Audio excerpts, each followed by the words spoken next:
Okay, in this video we're going to look at Schmidt normalization. That is, creating a normalized orthogonal basis from a couple of vectors that are pointing in just random directions. Okay, so first things first, we're starting off with vector components v1, v2, v3. We could do more. I'm sticking with 3 for this time. Okay, so we're going to use these to make some intermediate vectors that are orthogonal. Using, okay, so the first one's the same thing. The second one, we cut off the projection from the first one, and the third one, we cut off the projections from the other two, using this formula right here. If we had n number of vectors, we would have this one right here. Notice these vectors need to be linearly independent. So you can't do something like 2, 1, 1, and 4, 2, 2. Does not work. They are not linearly independent. Okay. So, given this, okay, so this will give us orthogonal ones. Then lastly, we need to normalize them by making them equal to length 1. That's what normalize means. Make it of length 1. 2, and then of course 3 over absolute value of the vector's length. Okay, now do this piecewise. I'm going to start here. Okay, so first we have our vector, our set of vectors, our basis.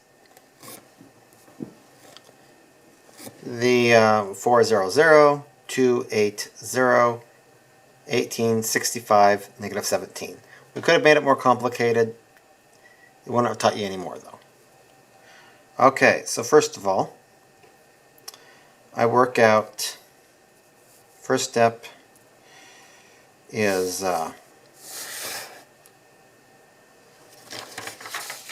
where's my first step? Okay, first one. Okay, straightforward. We take v1, well, it's actually, yeah, v1, which is 4, 0, 0, which is the same as, remember, we're using our method, same as v1. So from here on, we just normalize it. So just basically divide 4, 0, 0 by, well, that works out to be 4. So our normalized vector turns out to be 1, 0, 0.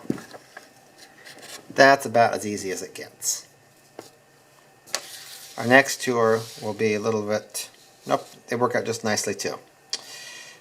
So next one, we set up, we take v2, right there, subtract off the projection, work out according to the formula we had, and we work out, okay, I should clarify that when the projection says this little angular bracket, that is the dot product. So we're taking the dot product of these two. 8, 2, 8, 0, 4, 0, 0. 2 times 4 is 8.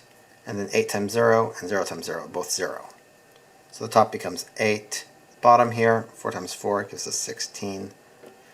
Okay, so once you simplify that, you get 2, 0, 0. Subtract that off. Look, the 2 subtracts off the 2.